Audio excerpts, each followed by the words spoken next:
ಎಲ್ಲರಿಗೂ ನಮಸ್ತೆ. ಸುರಕ್ಷಾ ಅಡಿಗೆ ಚಾನಲಿಗೆ ಎಲ್ಲರಿಗೂ ಸ್ವಾಗತ. ಇವತ್ತಿನ ರೆಸಿಪಿ ಬಂದು ಟೊಮೊಟೊ ರಸಮ್ ಮಾಡ್ತಾ ಇದ್ದೀನಿ. ದಿಢೀರಂತ 10 ನಿಮಿಷಕ್ಕೆ ಬೇಗ ಮಾಡ್ಕೋಬೋದಂತ ಒಂದು ಸಾಂಬಾರಿದು. ಹೇಗೆ ಮಾಡೋಣ, ಅದಕ್ಕೆ ಏನೇನು ಸಾಮಗ್ರಿಗಳು ಬೇಕು ನೋಡೋಣ ಬನ್ನಿ. 2 ರಿಂದ 3 ಗೆಂಡೆ ಬೆಳ್ಳುಳ್ಳಿ ತೊಗೊಂಡಿದ್ದೀನಿ. ಒಗ್ಗರಣೆಗೆ ಒಣಮೆಣಸಿನಕಾಯಿ ತೊಗೊಂಡಿದ್ದೀನಿ. ರುಚಿಗೆ ತಕ್ಕಷ್ಟು ಉಪ್ಪು ಮತ್ತು ಕೊತ್ತಂಬರಿ, ಒಗ್ಗರಣೆಗೆ ಕರಿಬೇವು ಸೊಪ್ಪು, ಜೀರಿಗೆ, ಮೆಣಸು, 4 ರಿಂದ 5 ಟೊಮೊಟೊ ತೊಗೊಂಡಿದ್ದೀನಿ. ಸ್ವಲ್ಪ ಸಾಂಬಾರು ಪೌಡ್ರ್ ತೊಗೊಳ್ಳಿ, ಮತ್ತು ಒಗ್ಗರಣೆಗೆ ಸಾಸಿವೆ ಮತ್ತು ನೀರು. ಇಷ್ಟು ಸಾಮಗ್ರಿಗಳು ಬೇಕಾಗುತ್ತೆ. ದಿಢೀರಂತ 10 ನಿಮಿಷಗಳಲ್ಲಿ ಮಾಡ್ಕೋಬೋದು.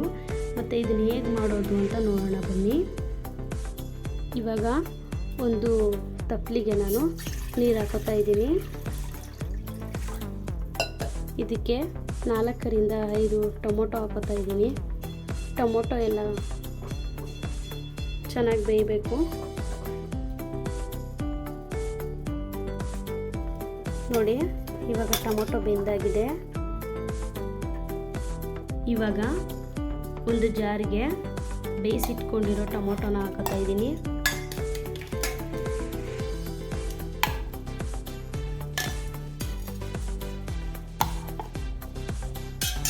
ನಂತರ 2 ಟೇಬಲ್ ಸ್ಪೂನ್ ಮೆಣಸು ಹಾಕೊತಾ ಇದ್ದೀನಿ. ಸ್ವಲ್ಪ 1 ಟೇಬಲ್ ಸ್ಪೂನ್ ಜೀರಿಗೆ ಹಾಕೋತಾ ಇದ್ದೀನಿ.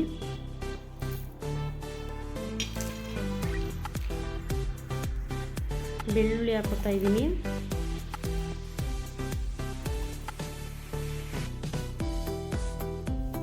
ಈಗ ಚಿಕ್ಕ ಸ್ಪೂನಲ್ಲಿ ನಾನು 2 ಟೇಬಲ್ ಸ್ಪೂನ್ ಸಾಂಬಾರು ಪೌಡ್ರು ಹಾಕೋತಾ ಇದ್ದೀನಿ. ಇವಾಗ ಇದನ್ನು ನುಣ್ಣಗೆ ಪೇಸ್ಟ್ ಮಾಡ್ಕೊಂಬರೋಣ. ಇವಾಗ ರಸಮ್ ಹೇಗೆ ಮಾಡೋದು ಅಂತ ನೋಡ್ಕೊಳ್ಳೋಣ ಬನ್ನಿ. ಒಂದು ತಪ್ಪಲಿ ಇಟ್ಕೊಂಡಿದ್ದೀನಿ.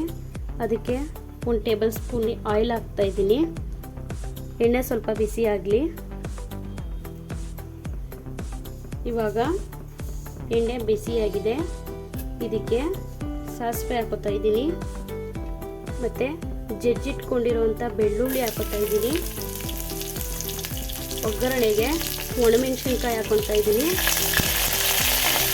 ಸ್ವಲ್ಪ ಕರಿಬೇವು ಸೊಪ್ಪು ಹಾಕೋತಾ ಇದ್ದೀನಿ. ಸ್ವಲ್ಪ ಫ್ರೈ ಆಗಲಿ. ಇವಾಗ ಟೊಮೊಟೊ, ಜೀರಿಗೆ, ಮೆಣಸು ಮತ್ತು ಬೆಳ್ಳುಳ್ಳಿ ಎಲ್ಲ ರುಬ್ಬಿಟ್ಕೊಂಡಿರೋ ಅಂಥದ್ದನ್ನ ಇವಾಗ ಒಗ್ಗರಣೆಗೆ ಹಾಕೊಳ್ಳೋಣ. ಇವಾಗ ಮಸಾಲೆ ಹಾಕೋತಾ ಇದ್ದೀನಿ.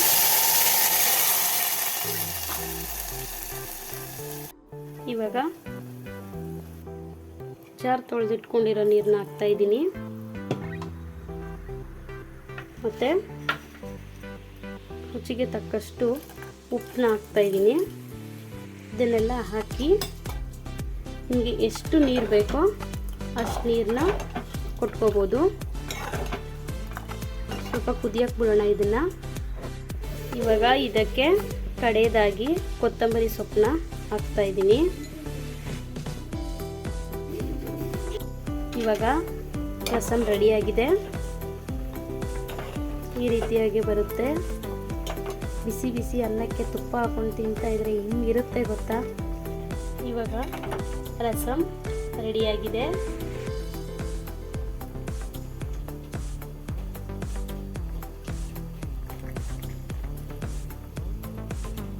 ಬಿಸಿ ಅನ್ನದ ಜೊತೆಗೆ ತುಂಬ ಚೆನ್ನಾಗಿರುತ್ತೆ.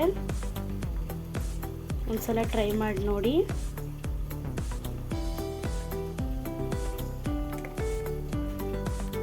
ಓಕೆ ಫ್ರೆಂಡ್ಸ್, ಬಾಯ್. ಮುಂದಿನ ವಿಡಿಯೋದಲ್ಲಿ ಭೇಟಿಯಾಗೋಣ.